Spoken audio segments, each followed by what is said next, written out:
یہ بیان فرمائیے گا، ہمارے مسلمانوں میں ایک نیا ٹرینڈ شروع ہوا ہے کہ چیزوں کی وہ سائنٹیفک تحلیل کرتے ہیں، اور ایک تصور جو مذہبی طور پہ انہوں نے اخذ کیا ہے اس کی کچھ سائنسی توجیحات بھی کرتے ہیں۔ ایک نقطہ نظر یہ پیش کیا گیا کہ یہ جو موسیقی ہے اس کو سننے سے کو دماغ میں ایسے کیمیکل پیدا ہو جاتے ہیں جس سے انسان سیلفش ہونے کی طرف چلا جاتا ہے۔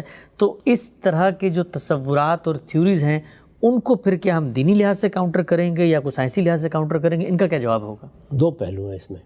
ایک تو یہ کہ یہ جو کچھ بھی دماغ میں بیان کیا گیا ہے، آپ یقین کیجئے یہ معاشی جد و جہد میں اس حد تک ہوتا ہے، کسی اور چیز سے نہیں ہوتا۔ بہت اہم بات، اچھا۔ یعنی جب کوئی آدمی کاروبار کرنا شروع کرے، کمانا شروع کرے، اس کی منصوبہ بندی شروع کرے، اس کے نشیب و فراز کو دیکھنا شروع کرتا ہے، خاص طور پر جب تک وہ کاروبار ایک خاص سطح پر نہیں پہنچتا، وہ اس کی پوری صلاحیتوں کو نچوڑ لیتا ہے، وہ اس کے پورے وجود پر حاوی ہو جاتا ہے، اس میں حلال حرام کی تمیز بھی مشکل ہو جاتی ہے۔ تو پھر کیا ہم یہ کہیں گے کہ کاروبار بھی اصلاً ممنوع ہے، اس کو ممنوع قرار دینا چاہیے؟ جبکہ کاروبار کرنے کو اللہ تعالیٰ نے قرآن مجید میں فضل کی تلاش سے، اللہ کے فضل کی تلاش سے تعبیر کیا ہے، دولت اور مال کو خیر قرار دیا ہے۔ تو اس سے کیا سبق دینا مقصود ہے کہ یہ چیز اصلاً ممنوع نہیں ہے۔ البتہ اس میں جب بھی اس طرح کی صورتحال پیدا ہوگی جس کو میں نے اشتغال سے تعبیر کیا یا یہ بتایا کہ اس کے ساتھ کچھ لواحق ایسے آ گئے ہیں جو خرابی کا باعث بن رہے ہیں، تو ہر شخص کو تطہیر کا عمل کرنا چاہیے۔ یہ ایک کاروباری آدمی کو بھی کرنا ہے، کوئی کھیل کھیلنے والوں کو بھی کرنا ہے۔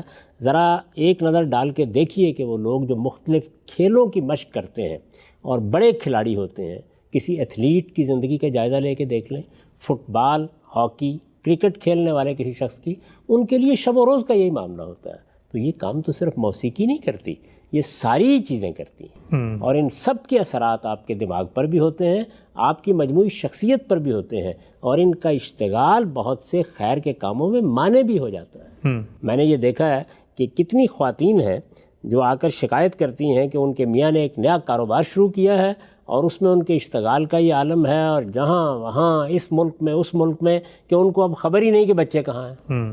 تو اب اس کے بعد کیا میں ان کو یہ کہوں گا کہ کاروبار کرنا اصلاً ممنوع ہے؟ یہی بتایا جائے گا کہ وہ اپنے اعمال میں، اپنے افعال میں توازن پیدا کریں۔ تو یہی چیز یہاں بھی بتائی جانی چاہیے۔ ایک تو اس بات کو پوری طرح ملحوظ رکھنا چاہیے۔ دوسری چیز یہ ہے کہ یہ بات کہ سائنسی لحاظ سے چیزیں دیکھ کر ان کی حرمت علت کا فیصلہ کیا جاتا ہے، ہرگز نہیں۔ ان کی بنیادیں سر تسر اخلاقی ہوتی ہیں۔ چنانچہ ہمارے ہاں حرمتوں کی جو اساسات بیان کی گئی ہیں ان کا معاملہ بالکل یہی ہے۔ میں اس میں خاص طور پر، کیونکہ وہاں اللہ تعالیٰ نے خود وضاحت فرمائی ہے، شراب کا حوالہ دوں گا اور جوئے کا۔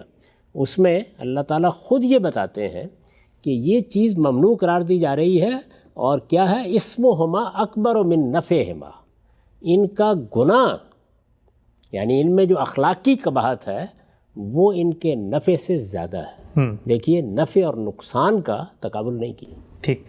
تو اس لیے یہ جو مادی نقصانات ہیں یا جسمانی نقصانات ہیں، ان پر تنبیہ کرنا ڈاکٹر کا کام ہے، ماہرین طب کا کام ہے۔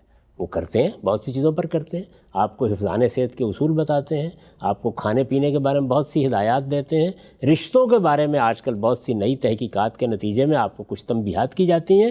وہ دنیوی علم ہے اور اس میں اسی کی پیروی ہونی چاہیے۔ دین کی بنیاد کس چیز پر ہے؟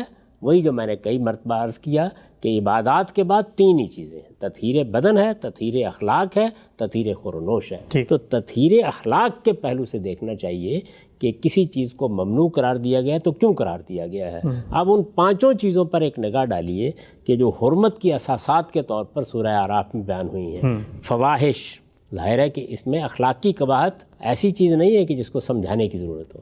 حق تلفی، جان مال آبرو کے خلاف زیادتی، اللہ کے ساتھ کسی کو شریک ٹھہرانا، اللہ پر جھوٹ باندھ کے کوئی ایسی بات کہہ دینا جس کا ہم کو علم نہیں۔ ٹھیک۔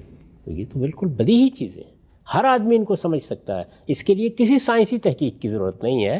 باقی سائنسی لحاظ سے بلکہ نفسیاتی مطالعات میں بھی ہم جانتے ہیں کہ مجالس کیسے اثر انداز ہوتی ہیں، صحبت کیسے اثر انداز ہوتی ہے، جو صالحین جن کے ہم پاس بیٹھتے ہیں ان کے بیٹھنے کا نتیجہ کیا نکلتا ہے، شیاطین کے پاس بیٹھنے کا کیا نتیجہ نکلتا ہے، کاروبار میں بہت زیادہ اشتغال سے ہمارے نفس پر کیا اثرات ہوتے ہیں، بازاروں میں جو لوگ شب و روز بیٹھے رہتے ہیں۔ تو یہ سب چیزیں جتنی ہیں ان کے بارے میں تنبیہ کرنا، توجہ دلانا، ان کے اثرات سے متعلق تنبیہ کرنا، بس یہی ہمارا کام ہونا چاہیے۔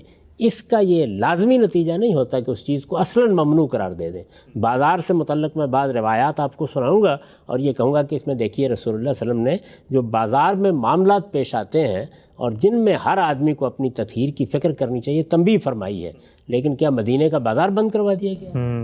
تو یہ بات سمجھنی چاہیے کہ کوئی چیز ممنوع کب قرار دی جاتی ہے؟ یہ دنیا ساری کی ساری اصل میں اشتغال کی جگہ ہے۔ اچھا، قرآن مجید اس پر تبصرہ کرتا ہے اور یہ کہتا ہے کہ یہ ساری دنیا کی زندگی کیا ہے، اس میں تمہارے لیے بڑی رغبات رکھ دی گئی، ان میں تم اپنے آپ کو غلطان کر بیٹھتے ہو، ان کے پیچھے اپنا سب کچھ لگا دیتے ہو، تو پھر کیا اب یہ کہہ دیا جائے کہ جیسے ہی آدمی کو شعور پیدا ہو تو دنیا کو چھوڑ کر چلا جائے؟ جس طرح کے استدلالات ہیں جس سے رہبانیت پیدا ہوئی اور جس کی بنیاد پر صوفیانہ ذہن نے زندگی کا ایک دوسرا تصور پیدا کیا، ہمارے دین نے ہمیں بالکل دوسرا تصور دیا ہے۔ وہ تصور یہ ہے کہ یہ دنیا اللہ کی بنائی ہوئی ہے، اس میں جو زینت کی چیزیں ہیں وہ بھی اللہ کی پیدا کی ہوئی ہیں، یہ سب ہمارے کام کی چیزیں ہیں، ان سے ہم فائدہ اٹھائیں گے۔ ہماری پوری شخصیت کو اس دنیا میں زندگی بسر کرنی ہے تو یہاں ہنس کی چیزیں بھی ہوں گی، تفریح کی چیزیں بھی ہوں گی، یہاں کھانے کی، پینے کی، اسی طریقے سے دنیا کی اور بہت سی چیزیں کہ جو کسی نہ کسی پہلو سے ہمارے وجود سے متعلق ہوتی ہیں وہ سب متعلق ہوں گی۔ ہمیں جس چیز کا خیال رکھنا ہے وہ یہ ہے کہ اس کا کوئی برا اثر ہمارے وجود میں نہ رہے، اس کی تطہیر کا کام ہمیں کرتے رہنا ہے اور تطہیر کے اصول بتا دیے گئے۔ ہم سب یہ بات بالکل واضح ہوئی۔